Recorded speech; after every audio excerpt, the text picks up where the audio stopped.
Hi guys, you're watching the Watch Hobbyist channel, and today we're going to be looking at the Damasko DC66.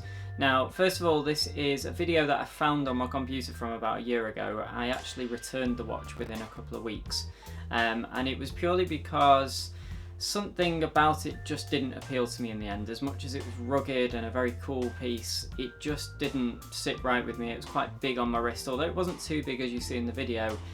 It still was quite big and weighty, so I actually did return it. But I still think it's worth having a look at the review and a look at the watch itself, because it is quite a unique prospect. And if you want something that isn't particularly dressy, but you do want something that's tough and rugged, looks good as well, very legible, I would say that about it. Water resistant, has really sort of a quite cool pusher system, all these different things going on. It's well worth having a look at. And also the brand is quite unknown even now. I mean, it's been around for many years, but it's still not, you know, as popular as some of the other big brands. Even Nomos and companies like that are probably more well known in my opinion, but they do make really good watches. So well worth having a look at this. Just before we jump into the review though, please make sure you hit the subscribe button, hit the bell icon so that you know when I release a video, and also check out my Patreon and my Instagram, because on Instagram you'll actually see all my latest watches. So let's jump in and have a look at this review. So the watch, as you can see, is a Damasko. If you've seen the title of the video, you'll already know what it is anyway. But I decided I wanted something that's a little bit tough and something that doesn't look like a G-Shock. The Damasko watches they're basically a range of tough watches throughout the brand. It's pretty much what they're known for. They have ice-hardened metal, and they tend to really sort of stand up to a lot of tough rough and tumble. They don't tend to develop too many scratches over their lifetime, and the fact is, if you go and look on, say, Chrono 24, or you go and look for a used watch that's made by Damasko, as long as it's got their sort of ice hardened process, you will probably find it looks pretty much like new. So let's jump into the unboxing. I hate doing unboxings because I always tend to talk for way too long at the beginning, which I've probably already done.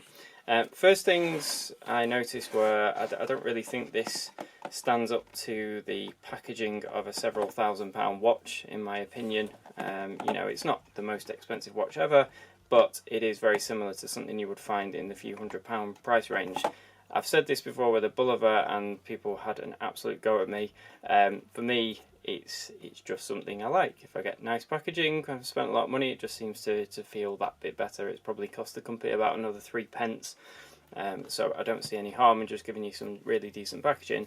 But the good thing is it's small, so I do get sick of the massive boxes that you get with watches like Omega sometimes, because I have a tiny shoebox for a house and finding the space is sometimes an absolute nightmare. So, Damasko lid out of the way. Let's see what we've got. So this is obviously the interior of the box. We've got some kind of, what is it, watch passport, so it's probably got all the details of the watch in there, so I'm probably going to avoid showing those on the interwebs.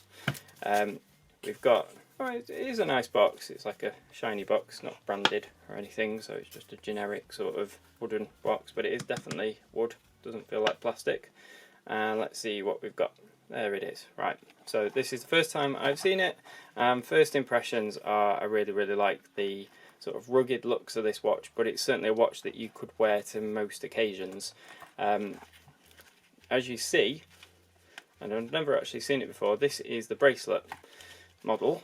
So the Bracelet, it's something that Damasko didn't have at first. It didn't have it for a good few years, and people kept asking them to produce a bracelet for their watches. So you could go with something like a strap code or things like that, probably like aftermarket steel straps, but then the colouring wouldn't quite match, because this watch being ice hardened, it does affect the colour of the steel. I think that's what affects the colour of the steel. I don't know if it's the choice of steel or whatever, but as you can see, it perfectly matches there with the case of the watch. So I'm just going to somehow remove this sort of weird cover protective thing. The watch is a 44mm case, so it is quite chunky. I'll see how it looks on my wrist in a moment, but they are fantastic in the way that they have anti-reflective coating on the inner and outer crystal. So you can actually specify them where they come with just the coating on the inside. So if you're worried about scratching the coating, which is quite difficult to do but can be done, then you can specify it from delivery. You can speak to the official dealer that you're buying from of Damasko watches, and they will be able to specify it without the outer coating. So I'm quite aware that a lot of you might not have even heard of Damasko. They're in the same realms of like Zinn watches. They're a German brand. They're a family-run company as far as I'm aware, and so they're independent. But their watches are very sort of unique. This one obviously is a very toolish looking watch, so I hate that term, but it certainly does suit it in this case. You can specify it with two different bezels, so you can specify it with a 0 to 55 bezel, so you have like the timing capability on top of the chronograph function as well, or you can have this UTC bezel, which is obviously gives you like another time zone, so that's more in line with the pilot feel of this watch. I love how they have like an offset day and date. Some people don't like that, but I really do, and I like how on this particular one there's no gap really between the day and date and the Damasko logo. Now I'm not sure if they've changed that, because one of the reviews I was watching, they actually mentioned that, but in this case, if it is the same, it certainly doesn't bother me. The only thing that does annoy me about these is that they didn't loom the numerals, so the Arabics around the dial, the 1 to 11, whatever, they are just white print. The actual luminescence is the little triangles and squares around the actual dial, and then the loom pip at 12 as well. So I'm just going to have a look at the bezel here first of all. Now, first thoughts are how incredibly sturdy that feels.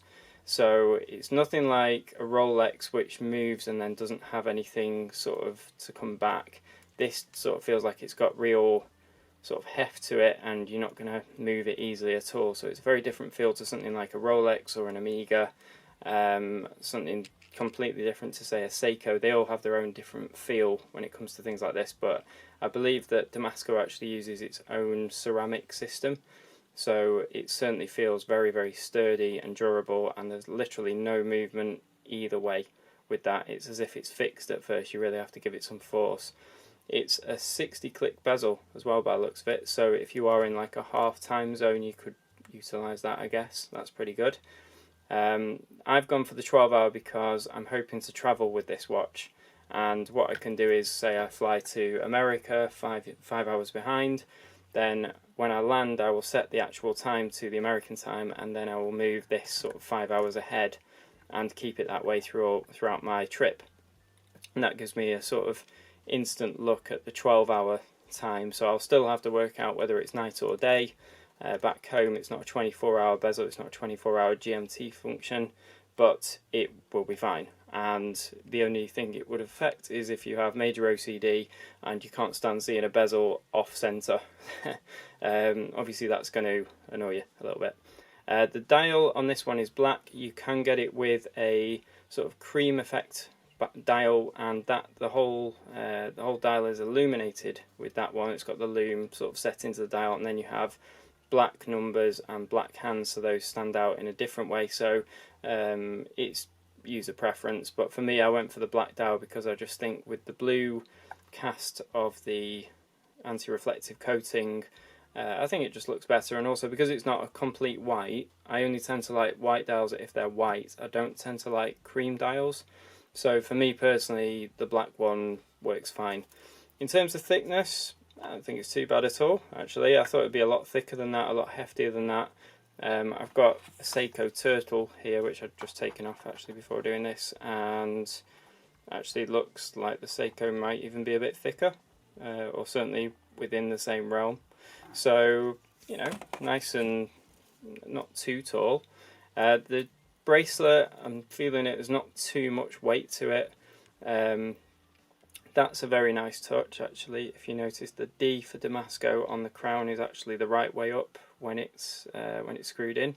Take note Rolex, take note Omega, because sometimes that just does get a little annoying when you know they could engineer something to always be the correct way up, but they don't, and you're paying a lot of money for something, and you kind of expect these things. But Damasko, I don't know whether it's just a one-off, but they have done it. I'm just going to unscrew the crown. So you've got, I mean, it's a Valjoux 7750 inside here, and you've got that typical Valjoux feel where it's sort of got resistance to it, and you feel like the kickback of the winding system. So you certainly know it's being wound. The threading there is actually very good as well. Putting that crown in feels very, very solid. It doesn't feel like you're going to cross thread it at all. They have done something, I believe, with the pushers on this watch where it's the tolerances are so tight with the way that the pushers work. So, oh yeah, they do have like a really strong feel to them. You certainly know that you've pressed that and reset it. So very impressed actually with the quality, without a doubt. It's not a push button of any kind. I do believe you have to, yeah, it's quite tough to actually open up the clasp there. So just looking at the size of it, now I have a 6 3/4 inch wrist. I have quite a skinny wrist. I am totally open to admitting that, and it does actually stop me buying an awful lot of watches, unfortunately.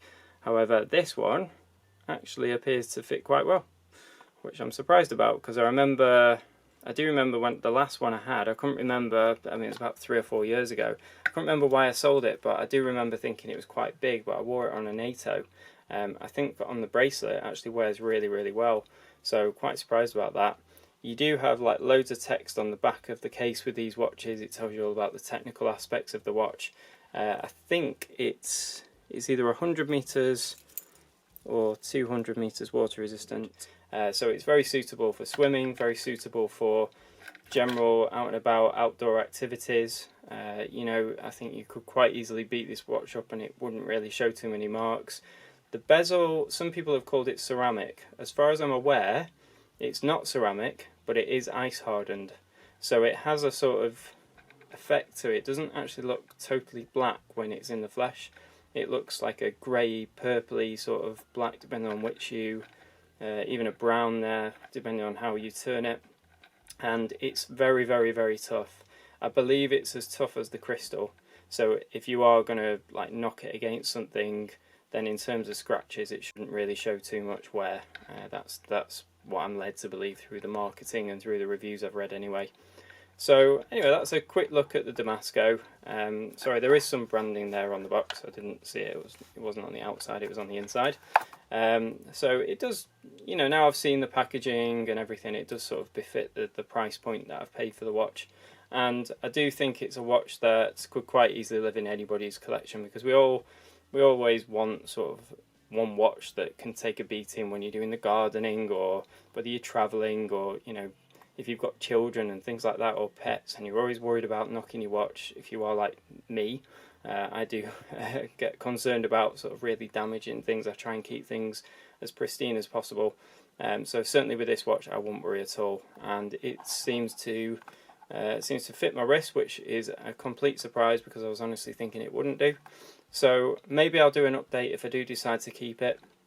I am allowed to return it if I dislike the watch for any reason, but I can't adjust it in doing so. So if I do decide to keep it, I will give you an update and let you know my thoughts and feelings about the watch.